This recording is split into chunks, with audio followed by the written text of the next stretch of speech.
Les Caterham descendent en ligne droite de la Lotus Super 7. Créée par Colin Chapman en 1957, elle ne tarda pas à changer de propriétaire.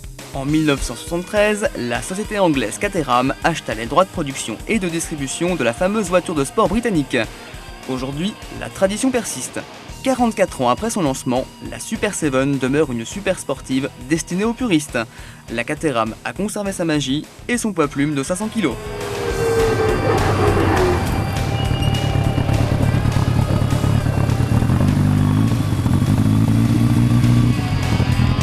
Anthony et Julien Beltoise, nos pilotes essayeurs émérites, ont cravaché pour nous deux versions totalement exclusives. Une de route datant de 1993 et équipée d'un moteur Opel 2 litres à double carburateur de 180 chevaux, et une de course motorisée par un 1600 Rover de 115 chevaux qui dispute cette année le championnat de Grand Tourisme FFSA. Première surprise pour les frangins, la plus performante sur circuit n'est pas forcément la plus puissante.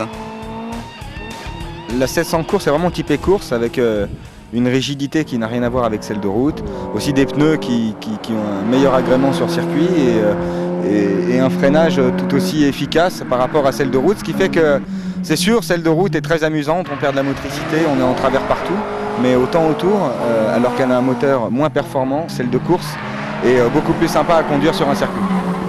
Alors concrètement, qu'est-ce qui change sur deux voitures ? Ce qui change sur les deux voitures, Julien le disait, au niveau du freinage, mais il y a une voiture qui est plus lourde que l'autre. Donc la voiture de course freine beaucoup mieux parce que plus légère. C'est vraiment deux voitures très faciles à conduire et qui procurent beaucoup de plaisir sans se faire de frayeur.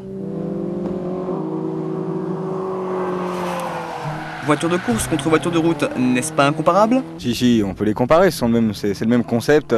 Quand on se bagarre avec le volant, on voit toujours les roues avant qui bougent, chose qu'on n'a pas l'habitude de voir autre part que sur une monoplace et sur une voiture de course telle que celle-ci. Il y a une différence de moteur, il y a une différence de tenue de route, il y a une différence de rigidité, de comportement, mais la voiture c'est la même et on trouve du plaisir aussi bien sur la 2 litres de route que sur la 1600 de course. Même si elle a beaucoup moins de puissance que celle de route, en temps autour, la 1600 est plus rapide.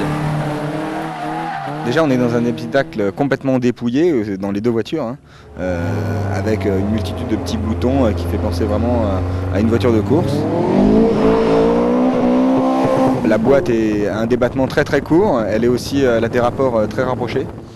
Et au niveau des pédaliers, on est vraiment dans une ambiance course, parce que les pédales sont des microscopiques pédales très rapprochées, ce qui fait que pour monsieur tout le monde, c'est pas facile parce que quand il va freiner, il va avoir tendance à embarquer un peu l'accélérateur.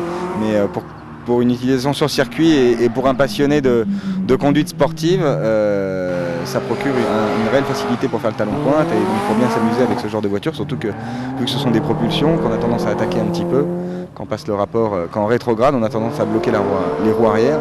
Donc la position des pédales aide beaucoup à ne pas faire ça. La vie à bord, oui, vraiment entre celle de route et celle de course, c'est exactement les mêmes. Vraiment, tout est comparable.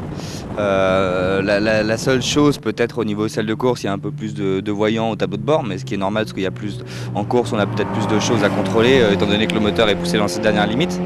Au niveau de la boîte de vitesse, non, les boîtes de vitesse sont les mêmes. Je dirais que la boîte de la 2 litres a un étagement plus long, c'est normal, le moteur a plus de chevaux, alors que on joue plus sur la boîte avec la 1600.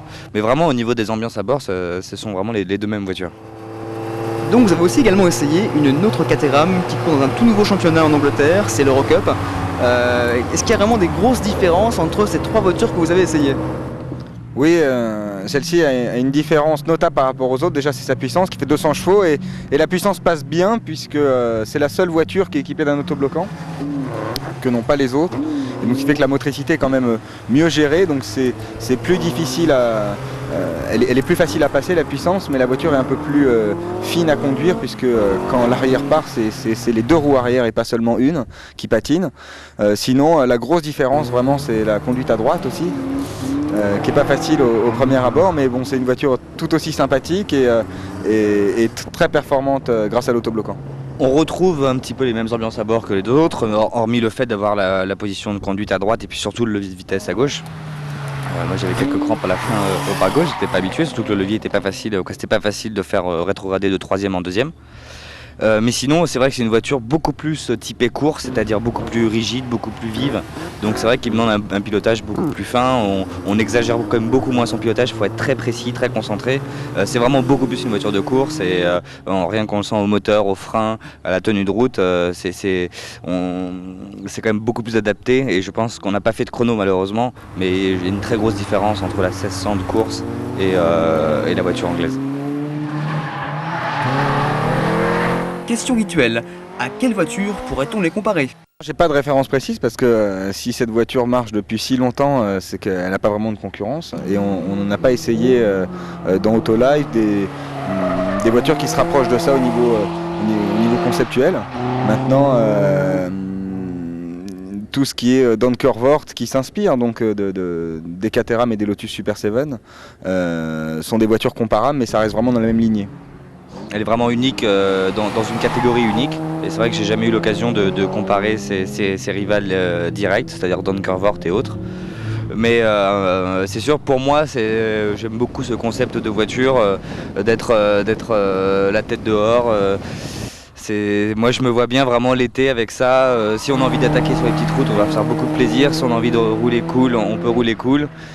C'est vraiment multi-emploi, mais bon, c'est vrai qu'il faut quand même, comme on est aujourd'hui à Lédenon, dans le sud, il faut quand même des bonnes conditions météo.